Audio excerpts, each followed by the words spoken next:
know that it was the hardest word, but it was one that I found interesting. You might find it interesting as well. Pièce de résistance. I found it interesting because it's actually 3 words. It's piece of resistance. You know, we say it all the time.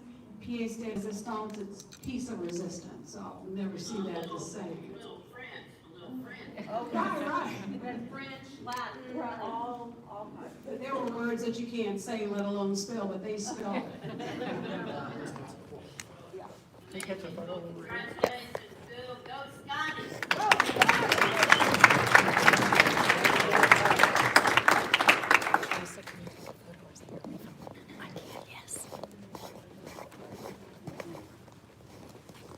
So if anybody would like a photo, that's a good photo opportunity. So Vincent, stand in the back. So stand in the back.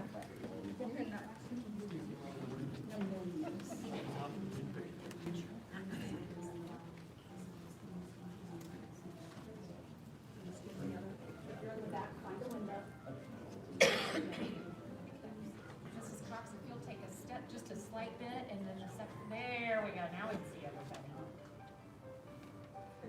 And we have picture music, I love it. Congratulations. Thank you.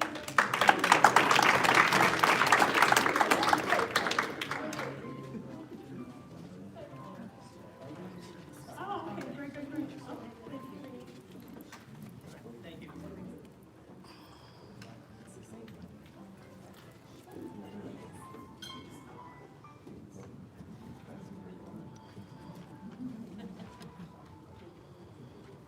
Thank you. Francis, give a round of applause.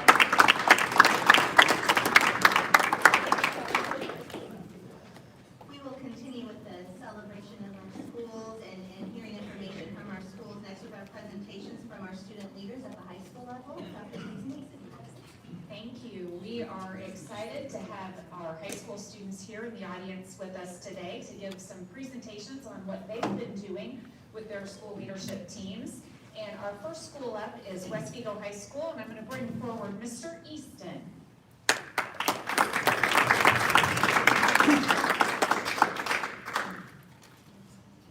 Sorry, I'm as good as it gets tonight. Our speaker got sick, was unable to be here tonight, and we've been tied up and haven't much time to get other students asked. So, and also, I know I always like following Steve Joseph along when I do this. So this is state runner-up, but sorry, Steve. Anyway, just want to touch on a few things. There's some pretty cool things going on in West.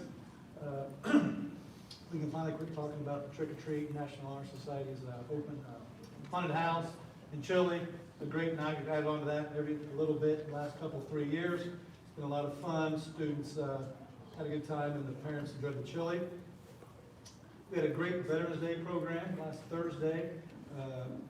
Last year was the first year that me having both schools, we were able to, with COVID, bring both schools together for one program, which was pretty neat. To see the whole entire Green Dome full for a Veterans Day program. We had Reverend Norris Kern speak. He was actually the national, I apologize, the American Legion National Reverend for 1 year at some point. And his daughter teaches at middle school for us. So he did an outstanding job. We had middle school students read poems and speak. We had high school band. They were cranking on the drums, doing the music, playing taps. It was just a really, really humbling event for the West. It was pretty cool. Winter sports are rolling. Middle school sports, basketball, all 3 levels start tomorrow night. We had 6th and 7th grade going. Girls basketball started, wrestling and swimming practices and started. Boys practices started. So the gyms will be full. December 12th, if you don't have it on your calendar yet, please mark it down. I didn't look to see if that's a board meeting tonight. We'll be going after the board meeting. If you want to stop by, there's our Christmas light extravaganza / parking lot. Christmas in the parking lot. Kids still living park. But it's a fun event. It's been a big hit the last couple of years. kind of looks like the movie Field of Dreams. You got cars backed up for a long way to get through there. We're working on that as we speak. ISU, I don't know if I'm going to be speaking north and south here, I apologize, but we've been challenged in the food drive that we're going to start up here after Thanksgiving. I've learned that if you do something for 4 weeks, it doesn't gain as much momentum, so you do it quick and efficient. But we were asked if we could keep that food on our side for our food pantry, which we thought would be a great thing. So we're going to push that hard. And speaking of food pantry, we have been serving about 18 to 20 families on the west side for that. And we're in the middle of hopefully working on some grant possibility to make that more than just a pickup situation, also make that a delivery situation, and expand the community garden and provide some of our own product in that. So some pretty cool things. Thank you.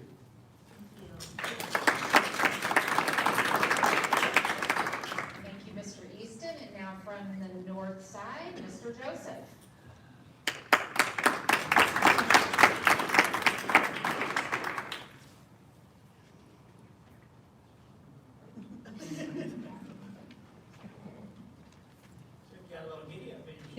Oh, thank God for that. Good evening. Thanks for having me here today. I got a couple young ladies with me. They're pretty intense. They're known as Moshak and Gore. When I want to talk to them, just walk there and I'll say, "Hey, you see these? I see Moshak and Gore." And they know exactly what I'm talking about. And they're down in the office a couple minutes later, and they're just great young ladies. So with nothing else to say about them except they are very intense individuals, here they are. This is Megan Moshak and Ms. Becca Gore.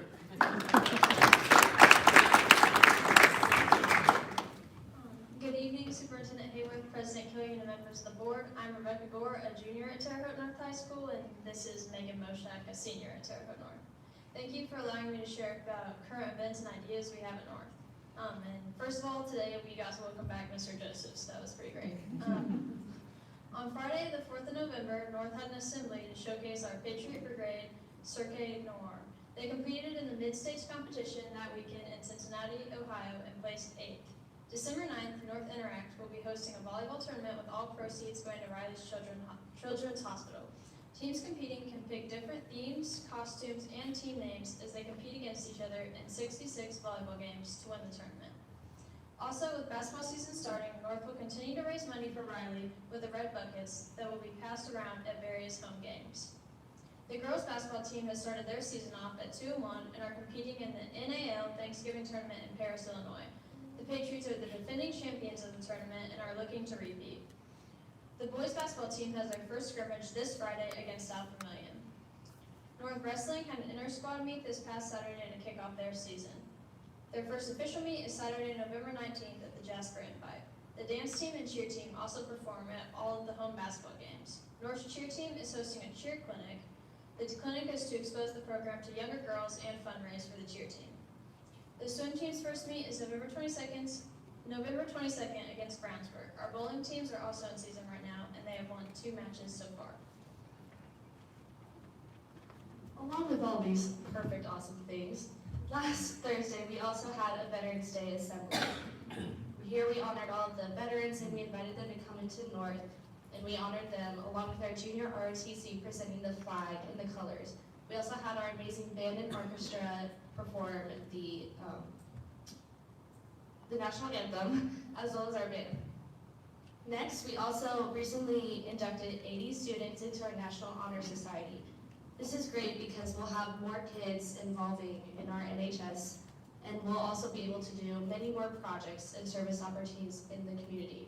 One we recently had was we had little shoe boxes, and we filled them with, we had certain age groups for students. We had boys and girls ranged ages from like 6 to 8, 3 to 6, and we filled them with little toys. We had like toothpaste and toothbrushes, and we gave them out to those kids who needed them.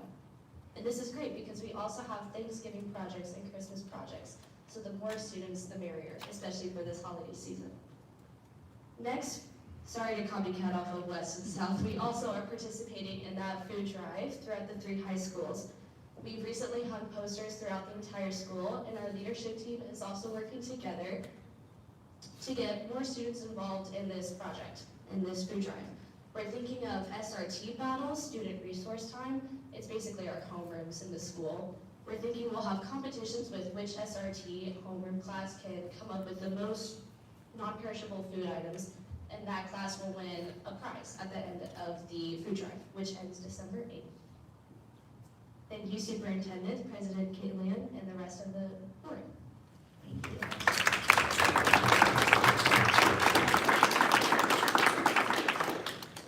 And last but certainly not least, we'd like to bring up South High School and Miss Cindy Fields.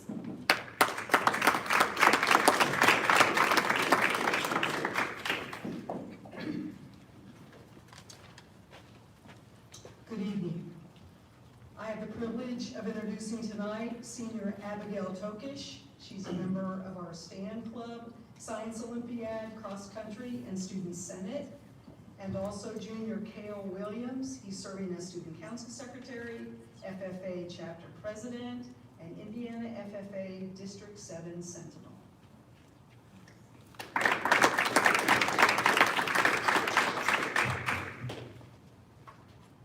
Hello everyone, thank you for having us. My name is Abigail Tokish, the Senior Class Vice President. And I'm Cale Williams, currently serving as the Terre Haute South Student Council Secretary. Being leaders at the school, we are happy to speak on behalf of the great achievements our school has made in these past weeks. Homecoming was a giant success, making great memories for our fellow students. Kicking off our homecoming, our school did 2 weeks of Spirit Days, allowing for more opportunities for our students to participate. Monday started with the coronation of Queen Lily, followed by the kickball game the next day. Students seemed to be very much thrilled playing against each other, especially playing against the teachers. The Powder Puff game on Thursday ended with the juniors beating the seniors, something no one expected. The bonfire afterward was a great bonding experience for all students to feel welcomed with music and hot dogs. Friday was a momentous win for our football team with a pink out theme supporting breast cancer awareness. With the winter homecoming, we are going to spice things up with the seniors and freshmen decorating one of the main hallways and the juniors and sophomores decorating the other. Terre Haute South had an outstanding fall sports season this year. We had numerous all-conference members of each of our fall sports teams. For volleyball, we had Lily Merck, Mia Lloyd, and Claire Berbrink. Lily and Mia also earned a spot on the Junior All-Star team, and their coach Brian Payne won the Conference Indiana Coach of the Year. For boys tennis, we have Connor Hatch and Raghav Bakshi. In girls soccer, we have Kylie McGurk, Lauren Beaumont, and Mallory Rich. In boys soccer, we have Mason Ham and Grant Esper. For girls golf, we have Riley Roscoe, Presley White, Abigail English, and Gabby Blankeny. And for boys cross country, we have Ethan Adu. Ethan also ran at state for cross country. For football, we have Josh Cottee, Chris Herron, Jude McCoskey, Alex Rose, Naz McNeil, Nick Yatsko, and Deshaun Lowe. We also have multiple honorable mentions. For football, we have Philip Newman, Brady Wilson, Griffin Runyon, Brandon Freeman, and Carter Pearson. For volleyball, we have Reagan Ely. For boys tennis, we have Vitzal Menpali. For boys soccer, we have Omar Vega and Blaine Morris.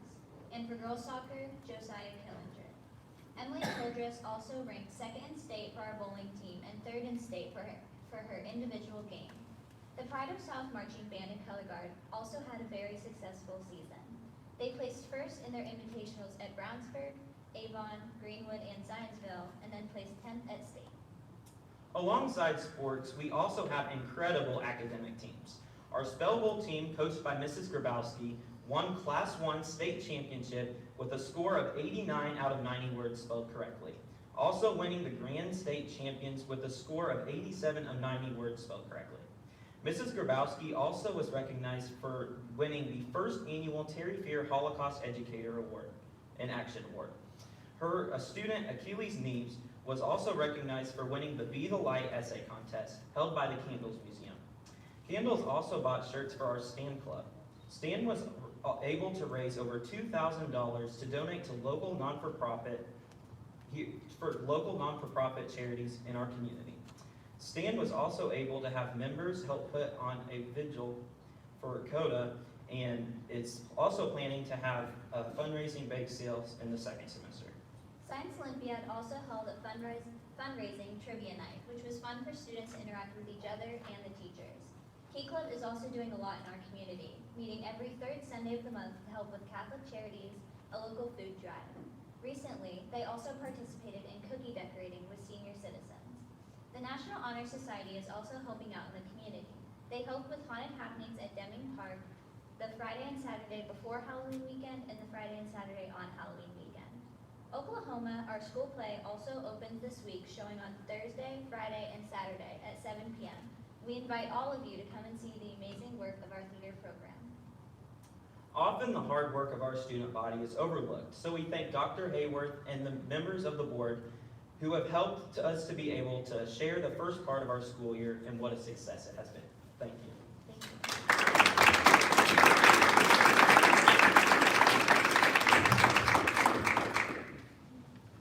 Thank you for those great updates from our high school leaders.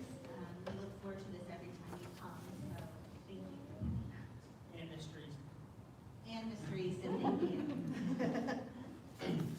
Next on the agenda is Alice training update from Dr. Tom Belfort.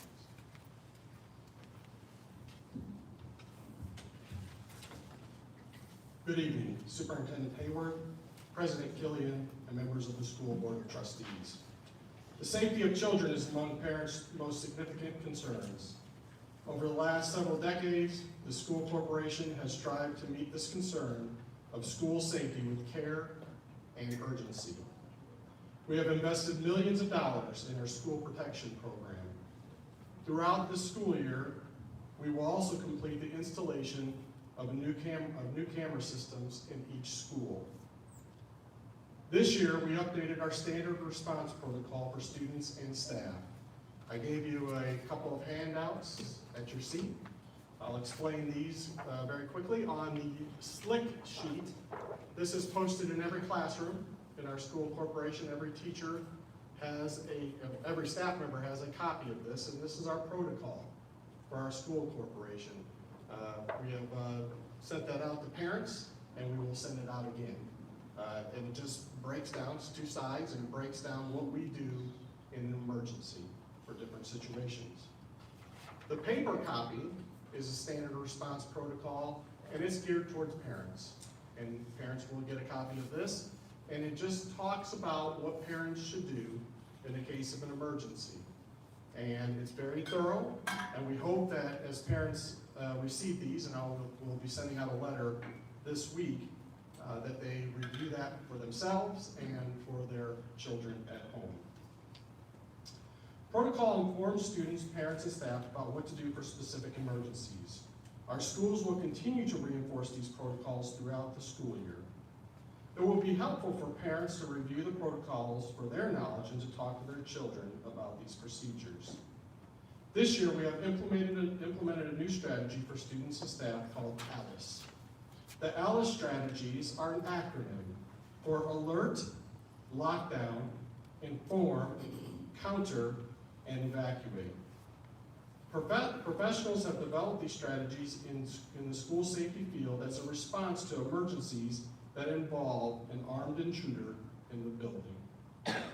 The use of the ALICE techniques is a monumental shift from our traditional protocol of lockdown, because it gives students and staff the option to self-evacuate and teaches them to counter the attack if necessary. In addition, the strategies are designed to be age-appropriate and level for the students and staff they serve. In September, we started an aggressive training schedule to teach our staff how to use the ALICE strategies. Throughout 2 sessions, our team was trained by certified professionals on how to evacuate appropriately, shelter in place, and counter if necessary if an armed intruder is in one of our buildings. As we complete staff training and then follow-up training with students, we want to keep parents informed about these strategies. We understand the seriousness and the gravity that this type of training can bring to a school. But at this time, we must prepare our students for the possibility of an armed intruder in one of our buildings. We are sensitive to students that have past trauma and want to be careful as we train those students in the ALICE strategies.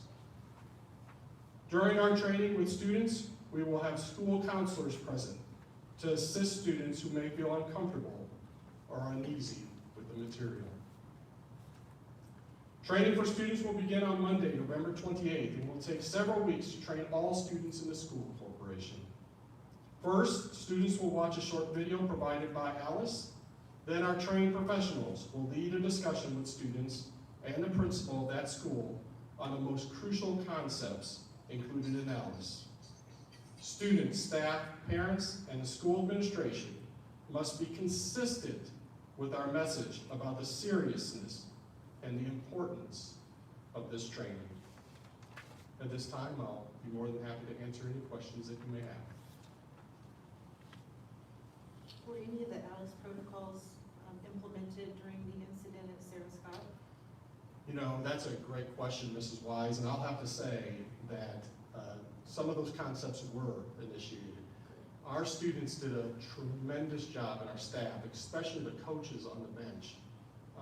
Our students sought safety very, very quickly, and were able to secure themselves very quickly. So proud of what they did to just react in a manner that they did in a calm fashion too. So yes, and that situation was handled so well by the school, and I applaud their efforts. Thank you. What kind of feedback have you heard from the buildings and teachers on their experiences? I would say mostly positive feedback, if not almost 100% feedback. You know, to hear things and for me to read these, Mrs. Lohr, some of the things in the material that I just gave, and to say armed intruder, you know, that's a difficult thing for me to say.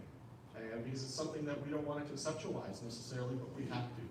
And I think teachers, when they have this type of training, it's difficult for them to grapple with that and those concepts. But for the most part, our staff is very grateful to have the options that Alice affords. We obviously thank you and your team for the time and for bringing this to our attention and implementing it. And I know there's lots of hours of training and research went into this, and we greatly appreciate it. So thank you very much, and we appreciate the opportunity for putting it forth. Thank you. Next, we have our consent agenda. Is there a motion and a second to approve? I'll make a motion to approve. I'll second. Jackie just woke us all up. We have a motion and a second to approve the consent agenda. Are there any questions or comments from the board? All those in favor signify by saying aye to approve the consent agenda. Aye. Opposed, same sign. And abstain. I'm sorry, Jackie. I'll pause. Aye. Thank you. That is approved. Moving on to the October accounts payable docket, Mrs. Donna Wilson. Good evening, President Killian, Dr. Hayward, members of the Board of School Trustees. The Board of Finance Committee did meet Thursday afternoon with several claims pulled. I wanted to mention that the 3 board members on that committee were present, Mrs. Lauer, Mrs. Lohr, and Mrs. Killian, along with 1 member of the public, Dr. Hayworth and myself. We did go over the claims docket. Keep in mind that it was approximately a half-month docket because of the timing of this meeting is a little bit earlier than normal, so it was a little shorter docket. We will bring another one at the next meeting in December. Some of the items that were pulled: commercial radio service for $9,300. That was for a UHF repeater system for Terre Haute North and West Vigo High School. Mr. Brenniger is in the audience and he can give you, if you have any questions, but North and West operate on their own channel, have their own channels at those schools, and it was for a repeater and FCC license modification to upgrade those radio systems to strengthen and enhance those systems at most schools. If you have any questions, I'm sure they'd be willing to answer those. Crossroads Door and Hardware, $11,514. That was for automatic door openers at Davis Park Elementary School, and some work done there to put a handicapped accessible doorway at that site because of needs of that building. Admentum Inc., $384,250. That is for the Ed Options courseware for VVSA. That was for the school year 22-23 for approximately 270 students. Those funds come from ESSER. I just wanted to remind you of that, so keep that in mind. Admentum does, and VVSA expenses come from the ESSER budget. Intrado Interactive Services, $19,181.25 was the annual renewal for our school messenger system. Martin Riley Architects, $79,057.81 for partial payments on 3 contracts that we have with Martin Riley to provide architect and engineering services for our roofing, paving, and HVAC projects. Those contracts are paid out of bond funds. Rogers Athletic Company was a little bit different one for me, $6,174 for a 5-man mod sled. After some inquiry, and Dr. Hayworth figured this one out, but I did do some more inquiry on my own. It was for the tackling training apparatus used for the football team, and it was at Terre Haute South, and that was paid by a donation. Someone donated money to Terre Haute South. We facilitated that purchase, and Terre Haute South did pay us back that money. And Sunbelt Staffing, $11,726. That is for SLP services, and those are paid from the education fund. I wanted to let you know also, if you have any questions, feel free to ask me about that. But after that meeting over the weekend, we did receive our budget order for 2023, and Dr. Hayworth asked that I give you an update. I can provide you a more detailed one later. The total budgets totaling $162,055,616. That's the initial approval. We need to still review those. We look those over, compare them to last year. Before we sign off on those, we have 10 days to respond to the DLGF. But overall, it looks like a pretty good budget order. The tax levy would be just a little over $42.7 million. And what everyone is most concerned with is the tax rate, 97.46 cents. In 2022, it was 98.8 cents, so a reduction of $1 cent, 1.34 cents. So just to let you know, that's where we're at right now, but we have to have one of the most consistent tax rates and have hovered right around that same dollar amount for several years. I'm happy to answer any I'd like questions. to move approval of the accounts payable docket as presented tonight. Second that. We have a motion and a second to approve the accounts payable docket. Are there any questions or comments from the board? I would just like to say how thorough that report was. And we really appreciate when you do that. And I know there was probably more discussed at the finance committee meeting, but it's always nice to have a little short summary of it here at the board meeting, and we appreciate that. I think the meeting's pretty nitpicky. It always is. We're going through every single line and talking about everything we don't recognize or something that looks like an outlier. So we appreciate your patience and looking everything up and reporting back to us. Thank you. Thank you, Donna. We do have a motion and a second to approve the accounts payable docket. All those in favor signify by saying aye. Aye. All those opposed, same sign. And abstain. Madam President, Donna's still there. I would just, since I've been here, people usually forget when the tax rate lowers. And always remember when the tax rate increases. Let's benchmark this as a tax decrease. Thank you. Next on the agenda is our donations. Mrs. Donna Wilson. Tonight, we also have in your board packet 2 donations. One from Grand Traverse Pie Company, who has consistently supported us over the years.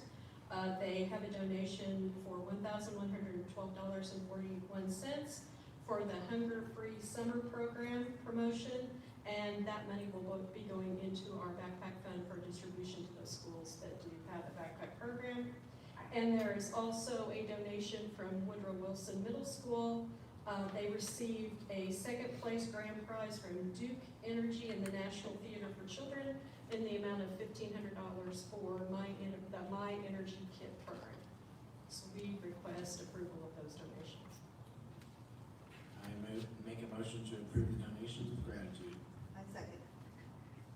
We have a motion and a second to approve the donations. Are there any questions or comments from the board? Is the backpack program solely by donations? Yes, it is, solely by donations. And we have several schools that still have significant programs. And so any donations made to the district on behalf of the backpack program are distributed. We work with the schools based on need. Is there ever like a breakdown of how much, an average, like a 3-year average of how much the schools use? I can get that information I for think you. that would be kind of interesting and would be able to show us those pockets of need. I think most of us know what they are, but just there were funding sources out there that would give us a good idea as to where the greatest need is. And we still have some individuals that donate directly to schools. And we do have some organizations, churches, that choose to donate and partner with their neighborhood schools to provide help when there is need. So I'll be glad to get you some information. Thank you. Thank you. We have a motion and a second to approve the donations. All those in favor signify by saying aye. Aye. All those opposed, same sign. And abstain. Thank you. Moving on to new business, contracts and consultants for policy 6330, Mrs. Donna Wilson. I promise this is my last one. President Killian, Dr. Hayworth, and members of the board, Board Policy 6330, the approval of contracts requires that all contracts, written or oral, shall be approved by the board.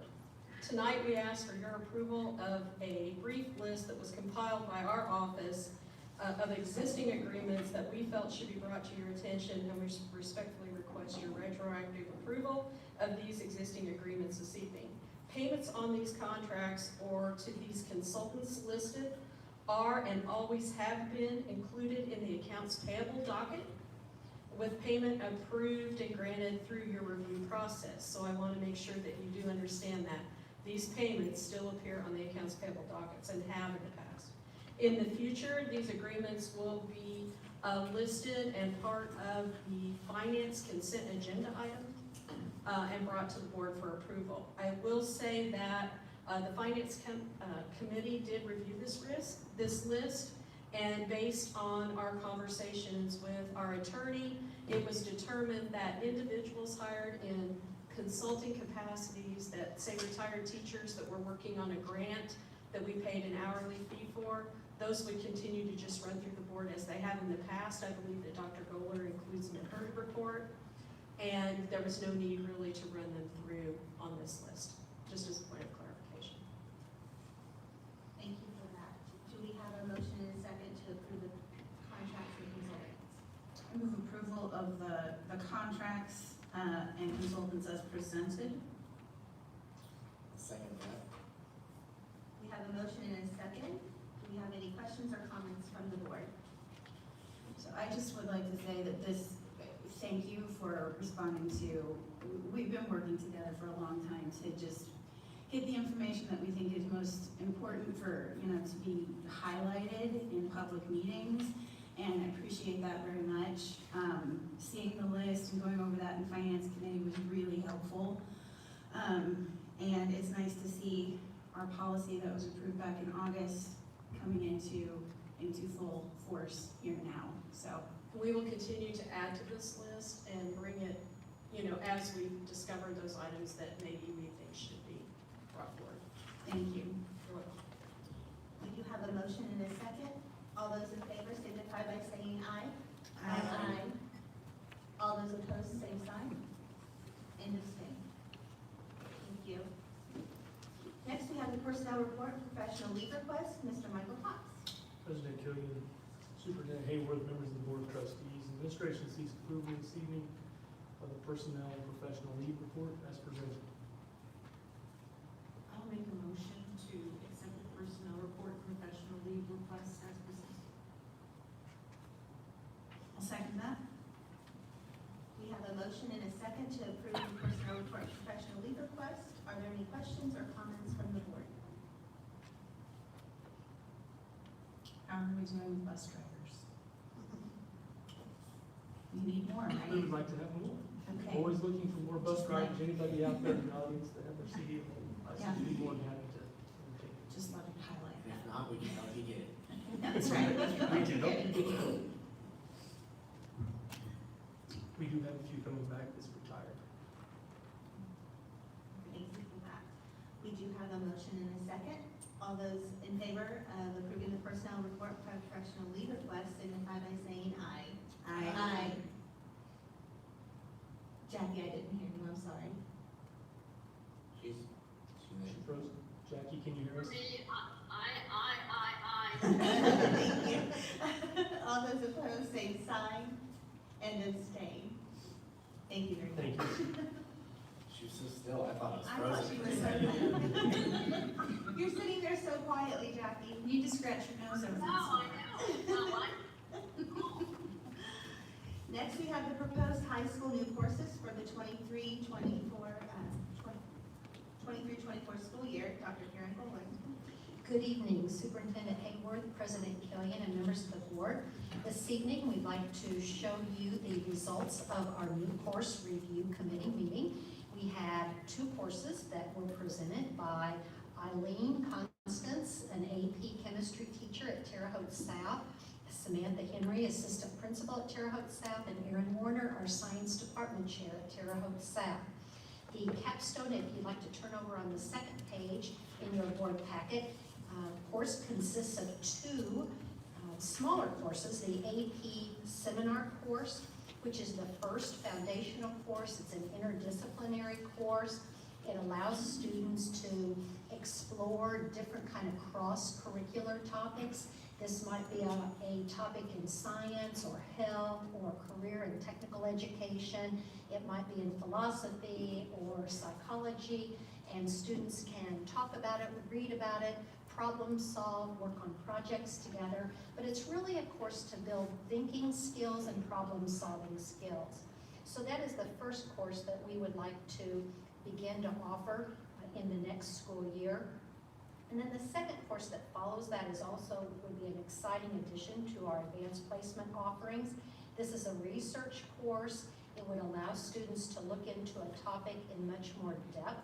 They would participate all year long in research. They would have a research question. They would participate in methodology, research practices. They would look at data. And then at the end of that, they would put forth a portfolio with their results, and they would present that to a committee with an oral presentation as well as a written presentation. So really a culmination of a lot of thinking, a lot of researching throughout an entire school year. So we would like to request approval for those 2 courses for the upcoming school year. Move approval of those 2 courses. I'll second. We have a motion and a second for approval of these courses. Are there any questions or comments from the audience at this time? Just a reminder, if you had comments from the audience, please sign up with Catherine out in the hallway. We'll move on to questions or comments from the board. I'm sorry, Dr. Powers. I'm very excited to see these 2 courses added.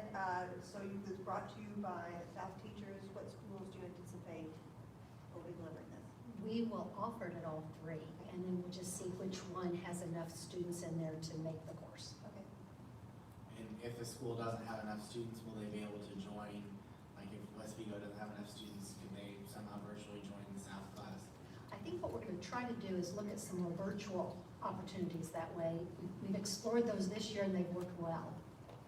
I think that's a good way moving forward with the technology that we have in helping some of the schools, especially West Vigo, where they may not have enough students to do this or that, or even North or South, if they don't have enough. You could kind of pool resources together and be able to offer those courses for students. Are you anticipating or hoping that you'll have some university partners, Rose Home and ISU, to help the students doing the research time? That was highly recommended by the College Board, yes. Have the students expressed a want for this? Because it's a fantastic courses, and there's obviously a need, that they say, this is something we would really, I mean, did anybody take the temperature of the students? Actually, the course was brought to us by Mrs. Constance, an AP chemistry teacher who has taught this before. She's not from here, and she found it highly successful where she came from, and she did look at the offerings in the guidance office and saw that we had students moving through the AP courses, and they do have time in their schedule to take this by the time they get to be a senior. This was introduced by the College Board about 5 years ago, so it's also a fairly new AP offering.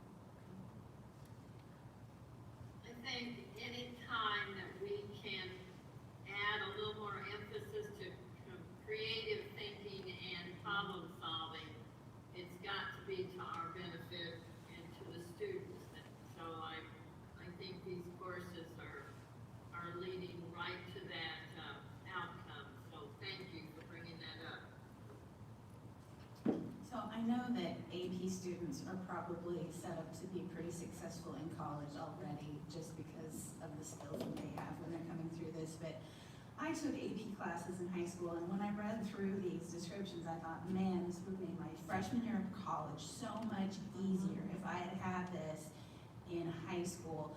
I wonder if there's any way we can track the progress of these kids after they leave. I know that's a hard ask, but if we do have a partnership and they go to one of our local universities, if we can say, hey, these kids really, they just shot off like rockets when they got to college because they just had these skills already, they're just sitting there.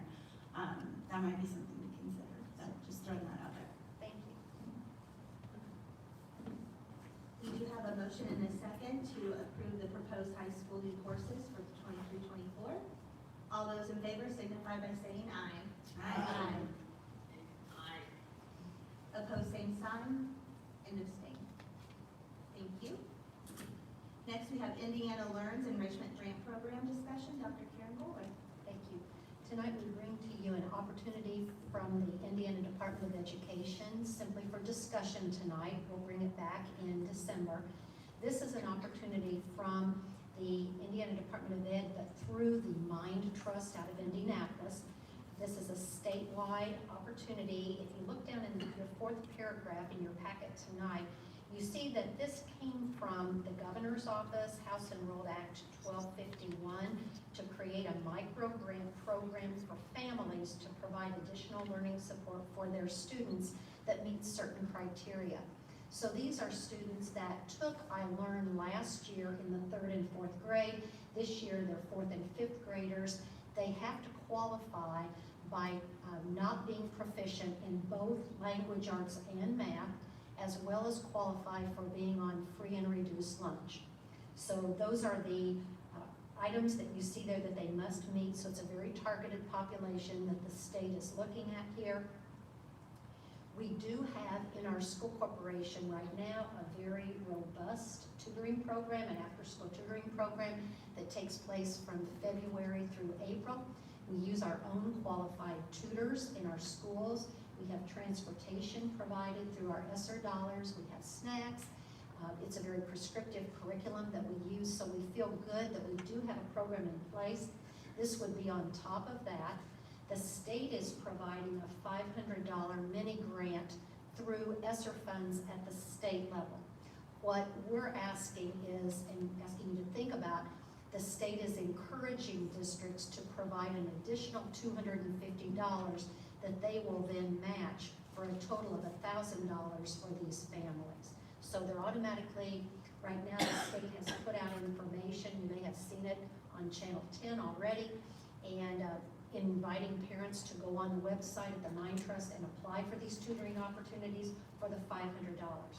Then we have the opportunity through our ESSER dollars, if we choose to match that. So that's what we're asking you to think about this evening. We have 469 students that would qualify for this. You multiply that by $250 each. If each of them did take advantage of this, for every single tutoring session, that would be $117,000. So our curriculum team has reached out to several districts to see what other districts, large districts, are doing. IPS, Muncie, Penn Harris Madison, Gary, Fort Wayne, Greenwood, Mishawaka. These are some of the districts that are providing the additional $250 match. Some of these districts, however, do not have a tutoring program in place, and they're using this as their initial tutoring program. So if we chose to do it, it would be a second tutoring opportunity instead of a first opportunity. So just bringing this tonight for discussion to think about. I would just add, I think, just as we do policy, I think our next step would be to take it to VCTA for further discussion. And to confirm our matches with the ESSER dollars. Correct. Thank you very much. Thank you, Dr. Bowler. Next, we have the strategic plan, facilities, support, transportation, and food service update. Dr. John Newport.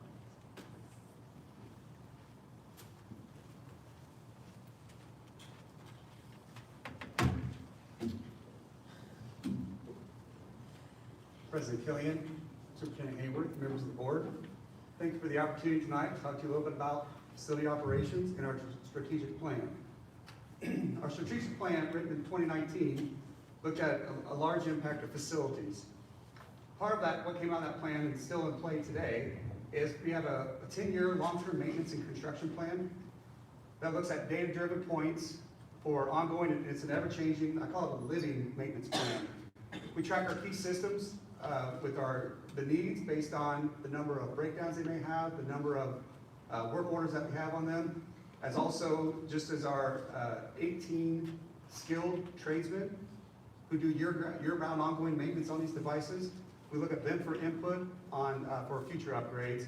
And then we've also have had building assessments performed by architects and engineers.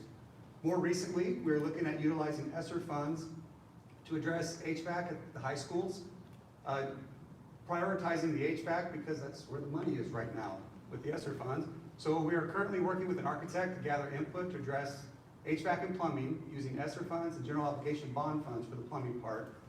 And we'll be getting with the bond finance committee to start looking at those strategies and then start formulating a plan to bring to the board in the coming months. Also, part of the power goals of our strategic plan, our transportation department, were to improve route efficiency, create a transportation department as a separate entity, and in school nutrition program, improve our student health, create and develop recycling program, and also reduce and eliminate food waste. And look at those areas in terms of transportation. In 2020, we had a first transportation solutions audit on our routing analysis.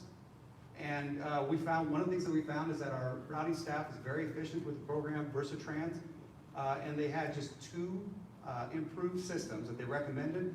And in both cases, they were neutral recommendations that once you changed it, it didn't really make an impact to the system. So overall, the routing team is doing a great job with that. We also are currently transitioning from a combined facilities and transportation department to a separate transportation department within facility operations. That was a goal that was set with the strategic plan, and then throughout the time of COVID, it didn't make sense to break that out at that time.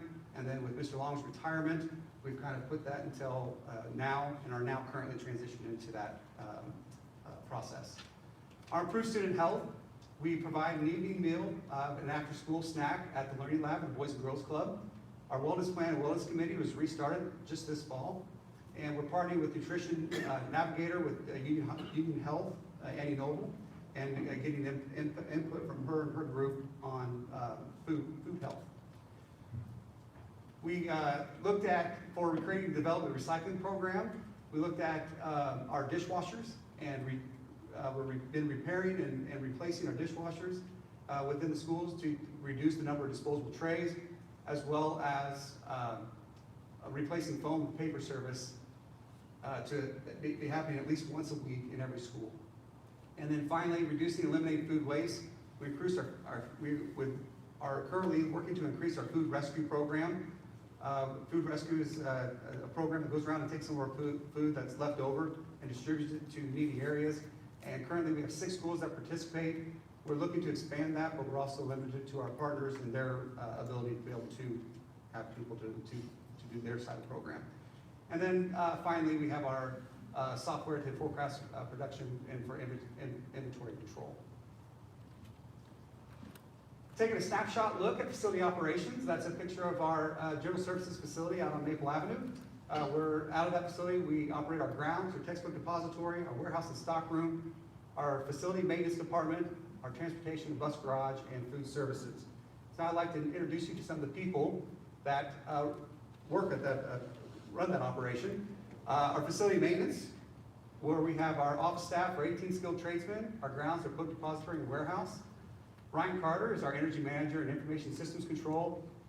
He helps to monitor and manage our work orders for the buildings and also manages our temperature control throughout all 29 facilities. Penny O'Brien, she's kind of the money of our operation. She manages all of our payments and bills and invoices coming in and out. Ryan also manages our fire and alarm system. Penny takes phone calls and distributes to the property department. And then finally, Robert takes care of everything in the building that we need each and every day. Our carpenters, Jeff Harney and Tim Roscoe, the skill of these men are amazing. They work on mostly our carpeting maintenance. They'll build picnic tables, look at workstations for our secretaries, our cabinetry.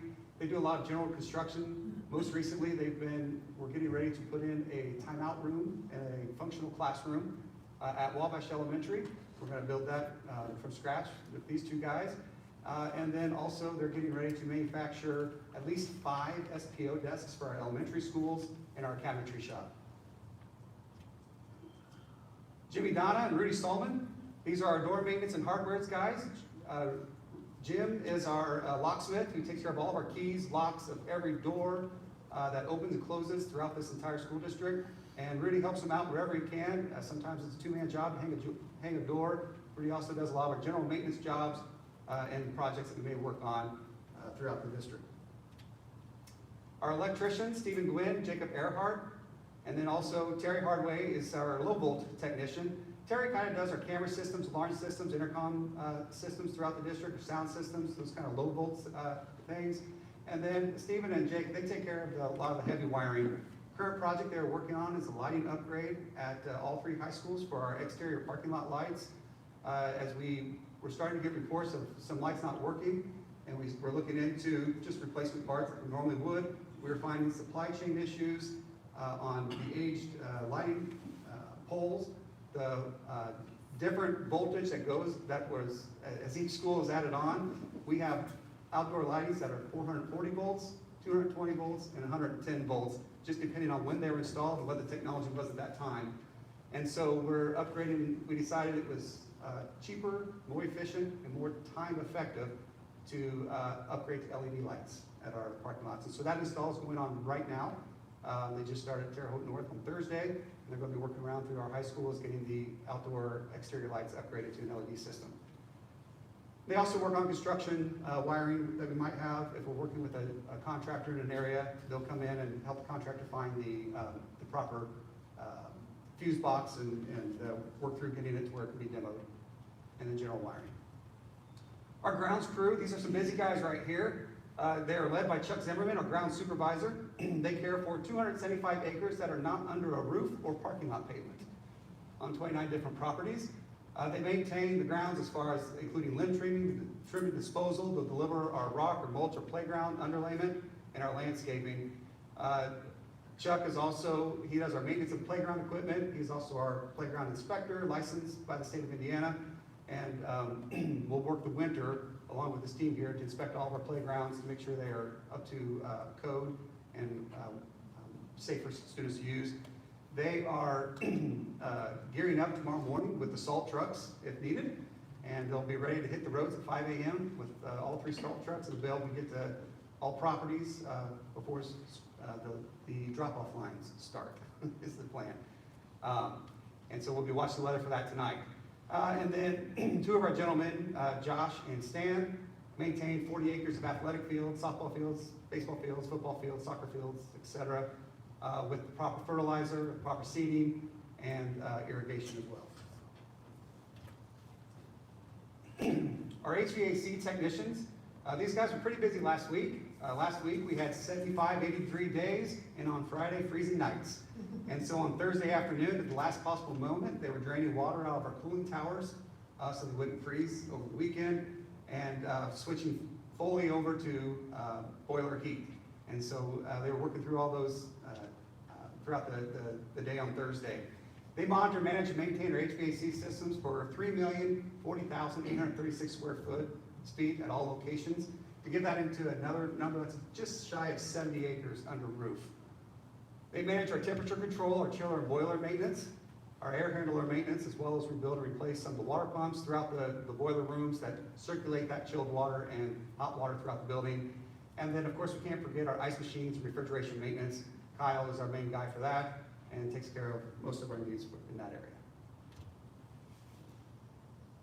Lee Monday and Jeff Wimberly are paint extraordinaires. If you've ever seen these guys work and they're painting a building, they are amazing how quick and effective and efficient they are. I've never seen a ground cloth on the floor, nor have I ever seen a speck of paint. They're amazing how they can really get the paint on the wall, and not except for Lee's shirt there, and not everywhere else. They measure and install window lines throughout the district, as well as replace carpet and floor tiles as needed, on an as-needed basis.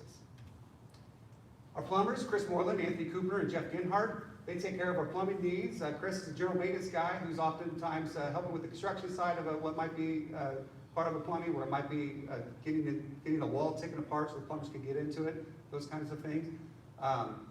They also maintain our water heaters and water softeners, and a lot of our air compressors in our boiler rooms, as well as our CTE labs. Jeff is also a waste plant manager. We actually have a sewage treatment plant out at Fayette Elementary, and so he takes care of the chemicals and the balance for that, so that when it's putting the water back into the ecosystem, it's at safe levels. Our stockroom and filter guys, Jake Tanner and Doug Wilson, Doug takes care of our stockroom as far as things like the vacuum cleaners and the bags and the filters and the parts for vacuum cleaners. And you can imagine how many vacuum cleaners throughout the district we have, and then also making sure they're always maintained and repaired, so we can continue to vacuum, as well as our floor scrubbers and floor machines. Jake is our main filter guy. Oftentimes him and Doug will team up and they'll go out and change the filters together, changing just shy of 1,200 filters throughout the school district on a 3-month or 6-month rotation. They also maintain, deliver, and pick up our lifts. These are our man lifts that they might use in the gymnasium to change light bulbs in the gymnasium, those kinds of lifts. They make sure they're inspected each year and then maintain them as well. Our warehouse people, Mike Hyde is a warehouse manager, and he runs the show there. Billy, Guy, and Ronnie are our warehouse guys that are driving trucks throughout the corporation. Guy mostly does the mail route, and then Billy and Ronnie do a lot of our delivery of items, whether it's delivering desks to a building or removing desks from a building when the classroom is added or taken away, as well as just any general items such as orders of toilet paper, paper towels, hand sanitizer. Those kinds of things are being delivered constantly throughout the district. And then Idra is our book depository. She actually falls into the business office with Kathy Ladies, but she's housed out there with us and couldn't leave her out because she's just such a sweet lady. Takes care of getting all the textbooks ready for the warehouse guys to deliver to schools as they come in and need to go out. Our food services department is going to be next. Tom Lentis is our food service director. He and his team are responsible for all aspects of the VCSC food service. They ensure health and nutritional federal guidelines are met, order receiving, production cleaning, menu planning, financial management. We have a total of 137 food service employees, with about 28 of those being cafeteria managers.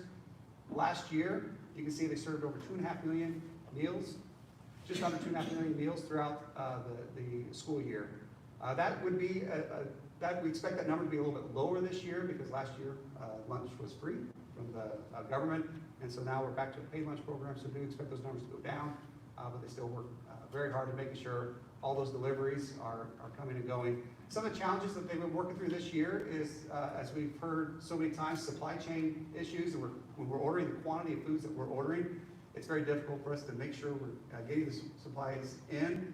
What they've done to kind of counter that is so simple, it's brilliant. They order far enough out to where they can have time to adjust the schedule as the food, if the apples don't arrive, they have oranges that they're going to serve in 3 days, and they can kind of make those adjustments on the fly and then get the proper nutrition levels substituted in without affecting the menu too much. And then finally, our transportation office is housed out there. Greg Gowers, our Director of Transportation, and he is joined there by Rhonda, Nancy, Carol, Tricia, and Molly, who are we call them our transportation ladies. They are responsible for safe pickup and delivery of 8,490 students every day. They plan to schedule bus routes for 126 full-time drivers and 20 part-time drivers. 20 part-time drivers run a lot of our one-off routes like athletics on Saturdays or the evenings, or even they'll oftentimes will, if we have like a team that's going to sectionals, they might come in a little bit early because our other drivers, 126 drivers, are driving a route. They also coordinate the activity trips, special needs transportation, McKinney Vento homeless, and blind deaf school transportation for the district. They complete all of our federal and state reporting guidelines. And then also our bus mechanics.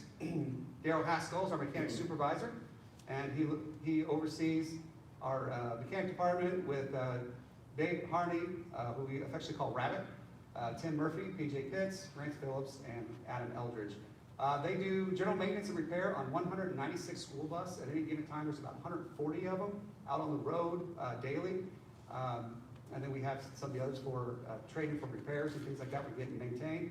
They also do general maintenance and repair on 59 fleet vehicles. We call it our light fleet. That's our maintenance vans and trucks. And then also they fill in for vacant bus drivers. They're running bus routes every morning and every afternoon, filling in some of those areas we talked about earlier with the bus driver shortage. They help make sure kids are still getting to school. They also ensure compliance on Indiana State Police bus inspections. Every school bus must be inspected by the Indiana State Police at least once a year, and if it's 10 years or older, it must be inspected twice a year. And so they make sure we work with the Indiana State Police to go through those inspections, which are happening right now every Tuesday. I believe up and through February, they'll finally be make it through the entire fleet. Our buses travel about 8,200 miles a day on over 400 routes, which is about 42,000 miles a week. Some of the other facility operations and responsibilities that we have is we work with the Bond Steering Committee in conjunction with the business office. The committee is comprised of board members, community leaders, and staff representatives. And it's involved in all aspects of bond finance project development, evaluation, review of project outcomes. And so most recently, we've been working with the Bond Steering Committee on our paving, roofing, and HVAC projects. And then we'll continue to work in that capacity in the coming year. We'll manage construction projects going on in schools, whether it's an in-house construction project, which might be a timeout room in a functional classroom, electrical, carpentry, paint, and plumbing. We'll also sometimes we'll act as a general contractor, where we might facilitate several contractors for within our building. For example, the locker room changing rooms that we're installing in our high school locker rooms currently. And then we'll also work with a general contractor, as an example. We worked with Garmong at Otter Creek, met with them weekly. With the weekly meetings out on the job site, and then help bridge that gap between the contractors and the school and communicate anything that we might need to do within the school. As an example, we were at Otter Creek, we were putting something up on the roof. We needed a crane, so we worked with the school to have part of the parking lot blocked off so we get that crane in and get that equipment up on the roof just a few weeks ago. We manage compliance with state and federal guidelines. Our state fire marshal inspections, our elevator permit inspections, and our boiler permit inspections. We make sure that those are in compliance and taken care of. And then also we do indoor air and water quality tests at 10 buildings each year, and make sure that we're staying on top of whatever those quality tests may. If there's anything we need to do to help fix anything, we'll maintain it and fix it and take care of it. And then some of our summer projects, some of the main ones we do are LED lighting upgrades in our schools. These lights up here are the new LED lights that we're installing in a lot of our buildings right now. And we'll continue to plan for that within our buildings throughout next summer. As well as that's a lot of times when we do our playground installation in a lot of our buildings, and any other summer projects that we might have whenever it's convenient to get into a building when kids aren't there. This time I'll entertain any questions or comments you may have. Thank you. I would just like to say that is such a robust overview. But I think it just gives just a small glimpse into the window of what facilities, transportation, food services, what you do out at that facility off of Maple Avenue, and I just remember when I toured and had a presentation out there, it was just mind-blowing to me of everything you do out there and what you're in charge of, and I just have so much gratitude for what you and your team, several teams, continue to do for our corporation, so thank you. Thank you. It's a great team to be a part of. I'm proud to be a part of it. Thank you. That was a really good job, John, and I hope Sue is taking down every single word you said, so that the public can become more aware of it. She is shaking her head, Jackie.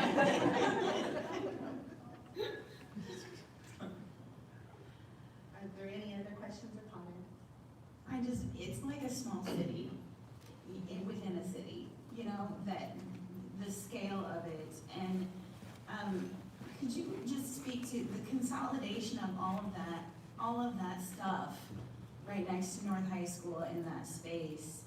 That has to provide us some level of cost savings to have all of that there and to have, you know, physician office, all of those things in a manageable location.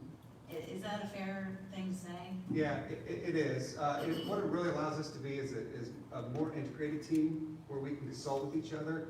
So and every morning when the skilled tradesmen get together, they'll be able to say, hey, I'm headed over to the north. There was this thing that you had there, and they can kind of talk it through with each other and get that kind of ground level going, or they might even run over there real quick, show this is what I found last time I worked on this, and then they can kind of move on. So it really helps that collegiality as the trades oftentimes intermingle with the job, where we were doing an HVAC job at Terrell South, and it ended up being our carpenters needed to work on the ceiling work, our electricians needed to kill the lighting in order for the carpenters to work on the ceiling.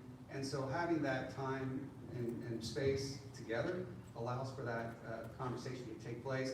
It also, it may seem minor, but things like when we need to have one of our facility maintenance vehicles worked on, have brakes done, if we were to need to take that to a shop off-site, we'd have to remove all our tools from it. And so things like that where we can roll it into right next to one of the school buses and have one of the mechanics take care of that maintenance, it really does help the efficiency of the operations and overall. Thank you. Thank you. Thank you so much, Ms. Kingport. Thank you. Dr. Kingport, I'm sorry. I'll answer it either way. Next, we are moving on to our policies approval. Dr. Hayward. Madam President, members of the board, presenting item 6 of your agenda, A, B, C, and D, those policies that are listed there as presented. We were able to take those to discussion with our Teachers Association. We are making no amendments to what was brought to you in the second reading, so looking for approval as presented. We're going to take all of these together. Or do we? I think it would be appropriate to take all of item 6 together. I move to approve. I'll second that. We have a motion and a second to take all items under number 6, A, B, C, and D. Are there at this time, any public comment? I did not have anything signed up for. I'll pause.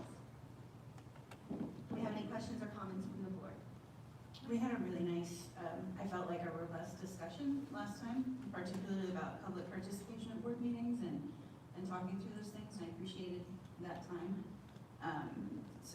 And discussing them also during policy committee, so I just wanted to thank the board for engaging in that. I have a question on the public participation at board meetings on section B where it says participants must be recognized by the presiding officer, will be requested to preface their comments by announcements of their name. This is confirmation of Vigo County residents. What if you have a child that's in our Vigo County school system but should reside in Clay? Is that going to be a factor that would discount a parent or guardian from getting up and speaking? No, we actually talked about that in regards to how specific your residence, before we would say give us a street address. And I thought that's not in today's safety and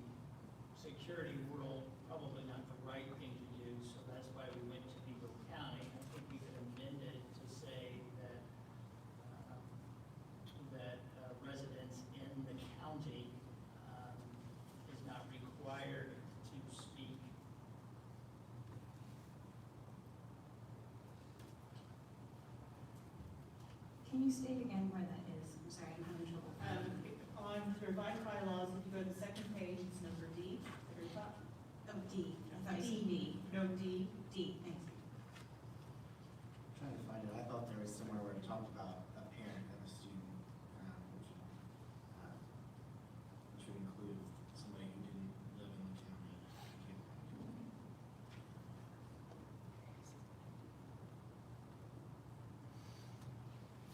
Or if we amended to say announcement of their name, confirmation of Vigo County residents, or School affiliation.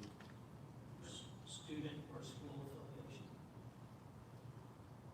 Yeah, because you could have a teacher who doesn't live within the county as well, speaking, that wanted to speak. I think that's a good catch.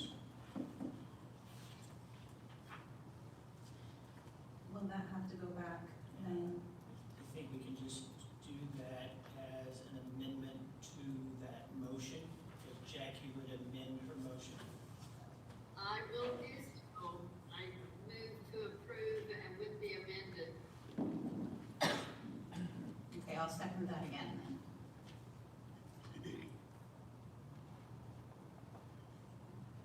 Are there any other questions or comments from the board on any of the other policies?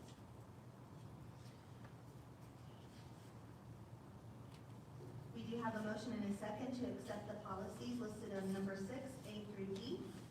All those in favor signify by saying aye. Aye. Opposed, same sign. I'm sorry, Jackie. Aye. Thank you. Opposed, same sign. And abstain. Thank you. Next, we have the second reading approval for the following policies. Dr. Hayward. Under item 7 of our agenda, the policy committee is recommending these 2 policies to move forward. Again, what we would do, we would take these policies to those labor groups, those individuals of which in our organization there would be a concern, just so we can get their feedback. And so we really have these 2. Budget hearing really speaks to a practice that we've already been using, and that is speaking to the referenda during our budget presentation. And then policy 8462 again comes back and speaks to DCS and law enforcement obligations, as well as our own employee obligations in child abuse or neglect. Again, would like approval to move these on to 3rd reading. I'll make a motion to move them on to the third reading. I'll second. We have a motion and a second to approve to the 3rd reading. Are there any questions or comments from the board?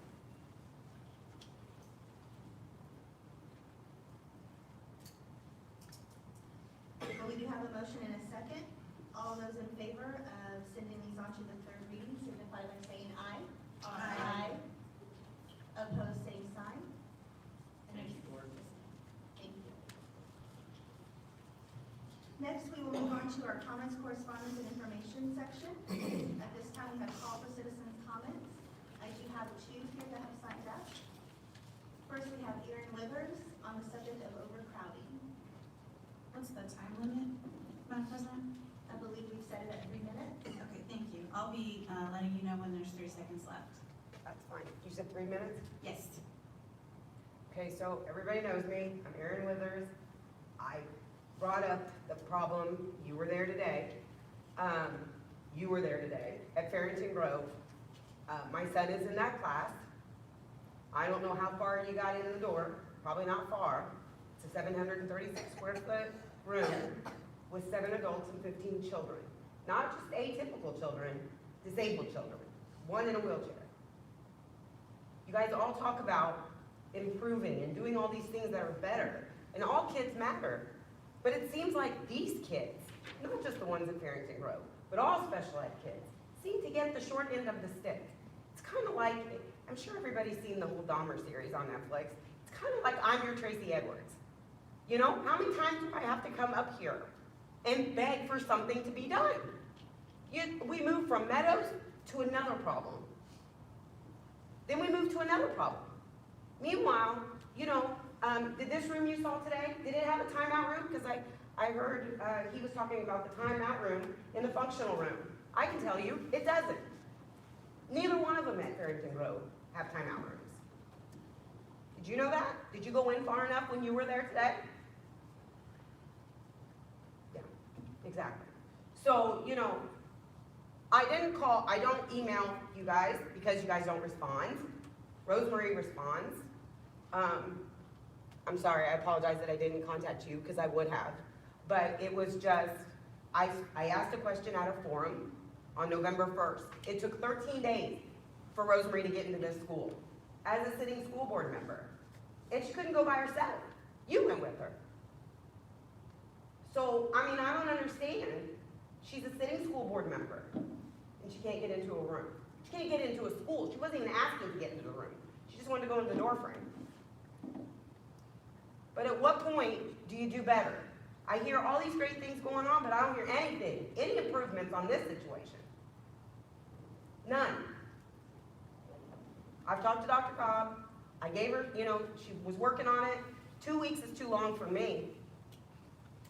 I got 2 nonverbal kids that could be sitting in a corner or in a bathroom all day, and I wouldn't know it unless somebody told me, because they're not going to tell me. And are you guys okay with that? It would be really nice to know where your thinking is.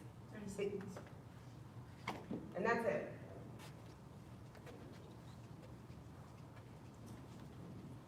Next, we have Susan Edmondson on redistricting and windowless classrooms.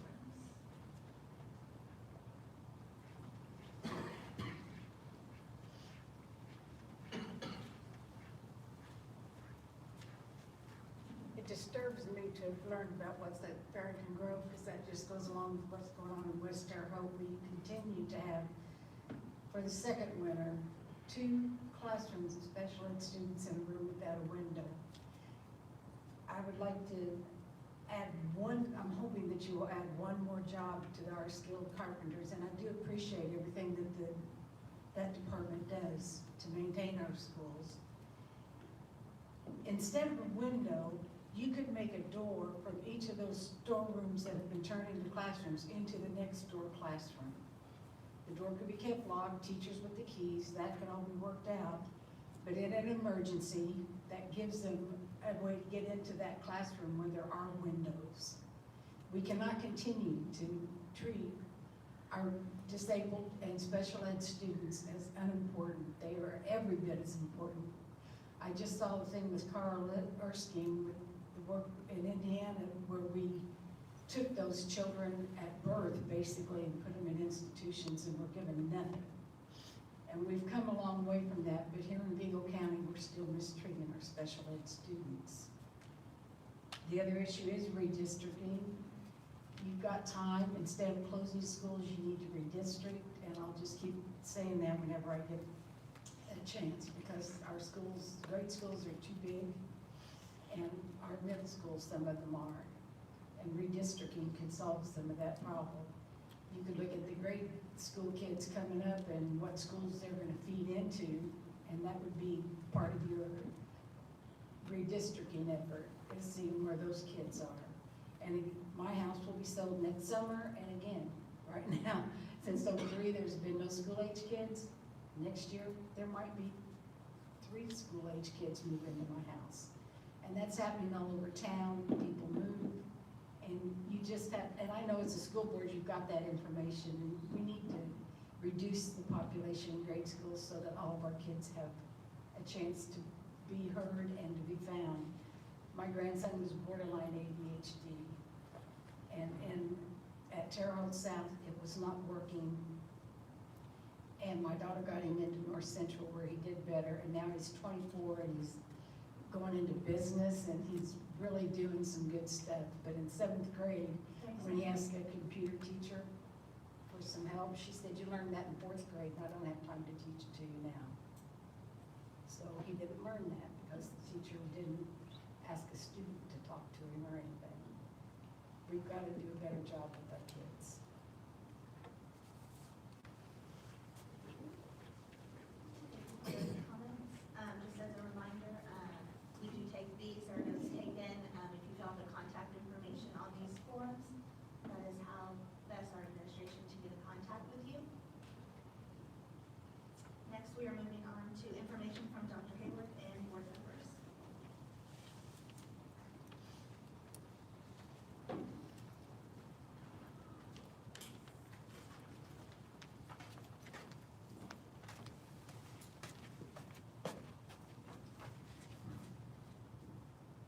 President, members of the board.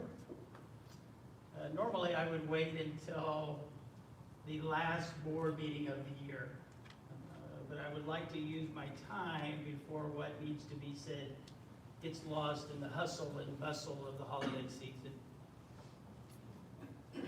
For those of you leaving the board,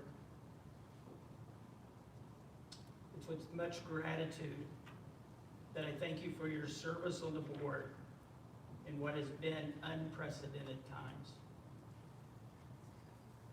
These last few years have not been easy for public schools in this nation, in our state, and in our county. Nothing, and I do mean nothing, could have prepared us for a pandemic. 1 month after the passage of the strategic plan. Never mind that we had difficult curriculum issues to work through. Never mind that this district, like many throughout the state, is losing enrollment as people are having fewer and fewer children in what higher ed calls the enrollment cliff of 2025. Never mind that we positively impacted iRead scores and added multiple career and college pathways. Those things are supposed to happen. Yet during some of the toughest times in our nation's history, you chose to act. Not always agreeing, but still choosing to act. Faced with those difficult decisions, you moved the district forward. And when others around the state paused, you expected us to keep moving forward. Just think about this. Thanks to this board and the hard work of teachers and staff and administrators during the pandemic, we went from 6,000 total computers in the district to every student, all 13,500, and all teachers having their own device, complete with a brand new learning management system. Under your leadership and working in conjunction with the VCTA and other labor groups, you have reconstituted salary steps for employees, giving them the opportunity to see a way forward financially. During your time on the board, the district reversed the trend of deficit spending, and we are nearly halfway to eliminating the need of an operational referenda. Throughout your 4 years, the district introduced several communication platforms, Facebook and Twitter, a new website, a modern call center, automatic deposits into lunch accounts. We even entered into an agreement to bring to parts of the city and parts of the county broadband to some very remote areas. Under your leadership, monthly discussion with the VCTA was implemented after a long absence. Under your leadership, you launched the annual public review of the district's finances. Under your leadership, you created a watchdog group, the Bond Steering Committee, to oversee bond-related projects. And you have completed a full review of your policy book during some of the very toughest times in public school history. We could go on and on, but what I'd like to do is thank you by simply reading this.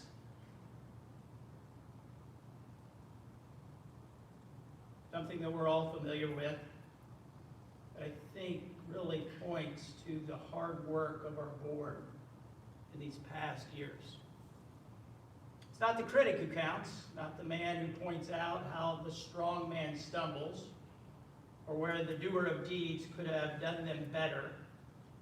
The credit belongs to the man who's actually in the arena, whose face is marred by dust and sweat and blood, who strives valiantly, who errs, who comes up short again and again, because there is no effort without error and shortcoming, but who does actually strive to do the deeds, who knows great enthusiasm, the great devotion, who spends himself in a worthy cause, who at best knows the end of triumph, of high achievement, and who at worst, if fails, at least fails while daring greatly. So Lord, that is your place. Never to be with the cold, timid souls who neither know victory or defeat. So Lord, I thank you for getting into this arena. I thank you in your service of a worthy cause. There's another face on Mount Rushmore. He's credited with saying this: I am satisfied that when the Almighty wants me to do or not do a particular thing, he finds a way of letting me know. Abraham Lincoln. And that is where I'm at this evening. After much thought, after much deliberation with my mentors from around the state, and after much prayer with my wife and family, tonight I announce my retirement from public education effective January 2nd, 2023.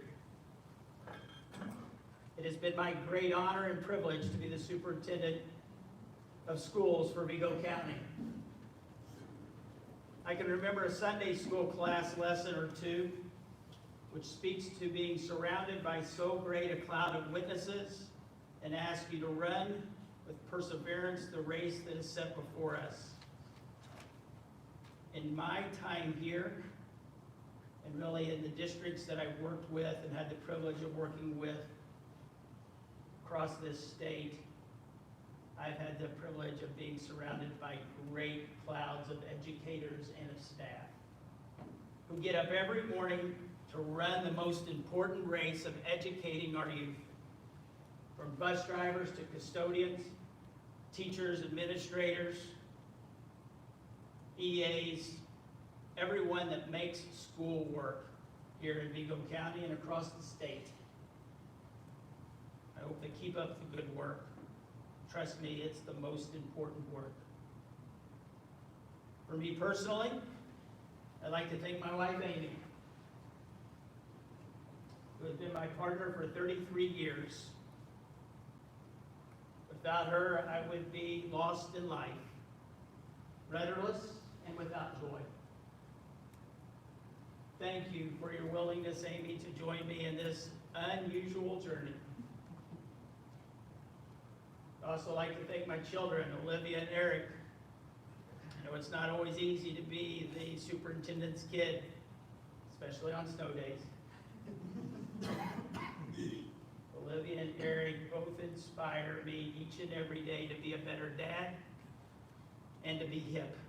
I don't know if I should say the word hip there. Not hip. I think that disqualifies. Finally, I'd like to have my team stand up.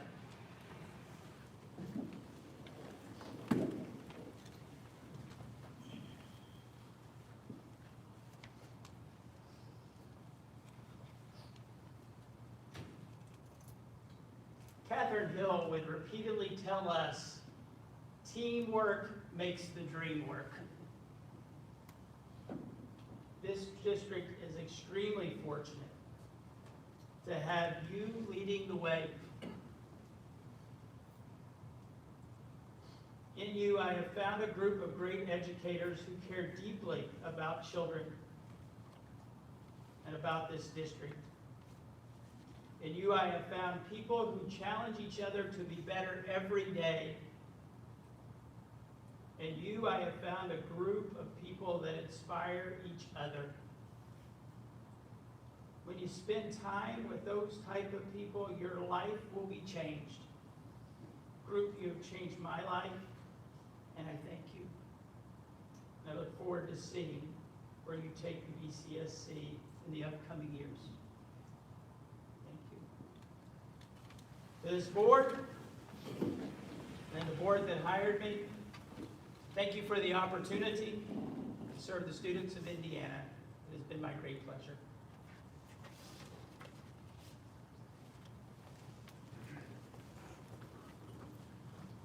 You know, Dr. Hayworth, I didn't know what to think when I first came on the board.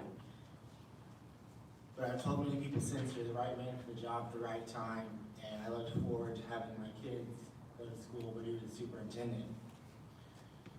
And I still stand by that, but I also respect and understand your decision. As a school corporation, to be blunt, we have to move forward. And we thank you for your time, but we also have to start creating a transition plan. And I think you need to be a part of that, Dr. Hayward. And I think we need to have things ready when the new board comes on, and we need to have an interim leader for them when you take your retirement. And as I look around the room, there's two people that come to mind for me, and that's Dr. Goldler and Dr. Balatevich. Mr. Irwin, I am very honored that you would consider me for the interim superintendent position. However, at this point in my career, I think I can best serve the district in my current position. So I would very much look forward to supporting Dr. Balatevich. I understand and respect your decision, and I've told many people, Dr. Goldler, that you're the glue that holds us together. Seeing as Dr. Goldler's plan, I think Dr. Hayworth needs time to create a transition plan, and I don't feel waiting to the next board meeting to name or possibly name an interim role gives him enough time. So I would like to make a motion to name Dr. Tom Balatevich interim superintendent. I'll second that motion. That opens this up for discussion. One thing that led me to Dr. Balatevich in my thinking is that he showed out-of-the-box thinking with VCSC. That was something that we didn't know we needed until we had it, and we knew that it was going to be successful, and that was all before COVID started. And we greatly appreciate that. And your leadership through COVID showed that you're a true leader, and you can lead us through an interim role until the new school board can decide the direction the school corporation will move. And I can say I have full confidence in him, working every single day for over 2 years with him, and that's weekends and holidays. I don't think anyone will ever know how hard he worked to keep the students safe and as much continuity of learning moving forward. So I'm definitely behind that. At this time, we do have a motion and a second to appoint Dr. Tom Balatevich as our interim superintendent. At the time of Dr. Hayward's retirement. At the time of Dr. Hayward's retirement. I mean, I would like, can I refuse this letter? Thank you. Okay. Thank you, Amy. Do we need a roll call vote on this, or can it be as a group? I wonder, should we take a little bit more time? I think we might all still be in shock. Is it a good time to make a decision? I don't feel comfortable only just hearing this, making a decision, but if the rest of you do, that's fine, I can stay. I'm comfortable making a decision because I think the team needs time to transition, and a December 12th meeting does not give enough time to create a transition plan before the holidays. I'm comfortable in voting. I would also add, I'm not sure who else would fill that position, and we'd just be waiting to make the same motion and put the same person up later. I mean, that's what I would do. So I'm comfortable with Dr. Okay, Baker. I'll abstain. Jackie, do you have any comment? Well, I understand, Rosemary, where you're coming from, but I don't think we should be in limbo. Having heard Dr. Hayworth's announcement, I think we need to make this as smooth a transition, and although Tom has certainly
pressure on you. No pressure. No. Should I step? It's just what, Tom, they're getting ready to vote on something that, I would be more than willing to serve in the capacity of interim superintendent at this point in time. Thank you for your vote of confidence, or your upcoming vote of confidence on me. Thank you. Thank you, Dr. Buckland, for answering the call. At this time, we do have a motion and a second for Dr. Tom Balatevich to serve as interim superintendent following Dr. Hayward's retirement from public education. May we have a roll call vote, please, Dr. Goller? Mrs. Wise? Yes. Mr. Irwin? Aye. Mrs. Killian? Aye. Mrs. Lohr? Aye. Ms. Lauer? I, Dr. Powers? Aye. Ms. Scott? Abstain.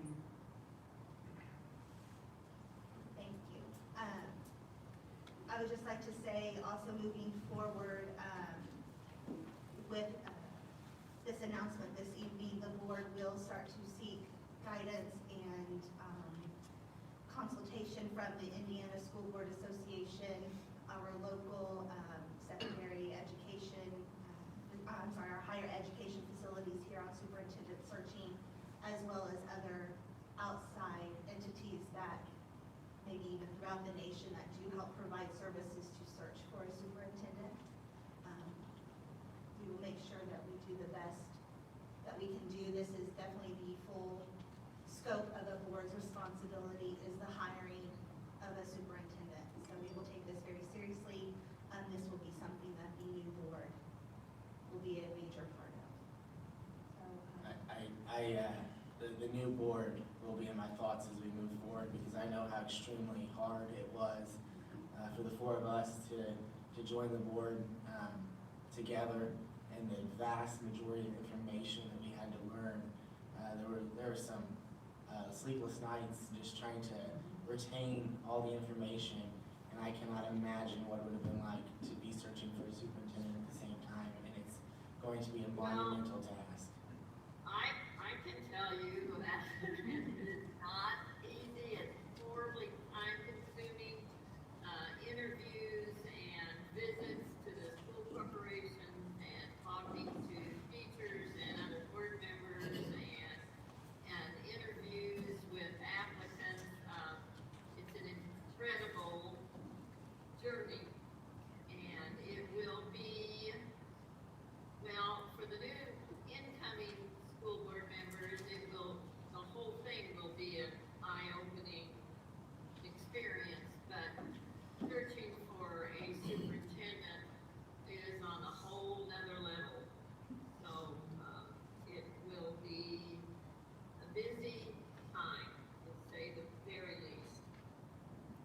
for those school board members in the audience, newly elected board members, please don't hesitate to reach out.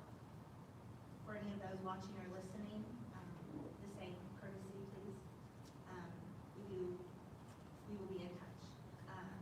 I would just like to say, Dr. Hayward, it's been a privilege and a pleasure. I don't know. It means the same goes to you. My husband said, don't cry. He can't watch me cry. I apologize, I'm emotional. Thank you. Just thank you. Dr. Hayworth, I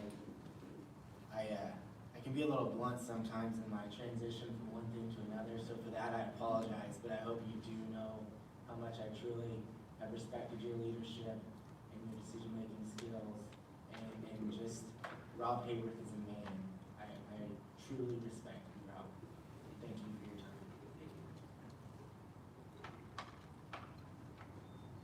At this time, are there any other questions or any other comments from board members or committee reports from board members? I have comments. In regards to the special ed classroom. I'm terribly upset that I had to be contacted for a second time about overcrowding in a special ed room. But that's the reality. I did visit the classroom today, and I don't know if you can imagine what 736 square feet looks like with cubbies and cabinets and desks and chairs and people, but it looks very crowded. It looked worse than what I thought it would look. We've got to do a better job, everybody. I really feel like if any of you, any of us, that looked in that room and thought that was sufficient, we would just be kidding ourselves. Similar to the children in the storage room that's being used temporarily at Sugar Creek. Although we're into it in a second year, so I don't know if we can call it temporary. Some people call it a closet. No, it's not a closet, it's a storage room. It has slanted ceilings. It is for storage. It was never intended to be a classroom. We've got to kick it into gear. If we can't help the special ed kids, what are we doing? Do you listen to this mission statement? Look at the adjectives in here. Words like working together with our community. We inspire our students. Are we? Come on. This to me is bizarre. I have been through the ringer with this ever since this came out. I've been accused of violating policy, even though I said, I can come back tomorrow. I can be back in 24 hours. Do you need notice? I would not want to violate the union. I always would respect the classroom teacher. Any classroom teacher that said, no, I'm sorry, I don't feel good about somebody looking through my window, I would have said, okay. I volunteered in these schools for years and years. I adore teachers in general, and I have a special place in my heart for special ed teachers. We've got to do better. This board won't be who makes this decision. The new board will. And now we won't have Dr. Hayward's guidance. Somebody has to start caring. I'm just telling you, I know his heart, and if he were there today and looked in that room, I feel like he would say, this is too small. I feel like most of you would say, this is too crowded. So what seems to be the barrier? We can't find any other way but just say, well, sorry, we just don't have room in this building. And also, we talk about how we lose kids to the other counties. How many times have we heard that? We should embrace these people that come from out of county. We have 2 out-of-county special ed kids, and we're driving them away too. We can't have it both ways. That's it. Are there any other comments from the board? I have to say, I'm aware that the administration is aware of the issue and has been seeking to address it for a few weeks. And I think that's important to note, that they're working on it, meeting those needs. So, thank you.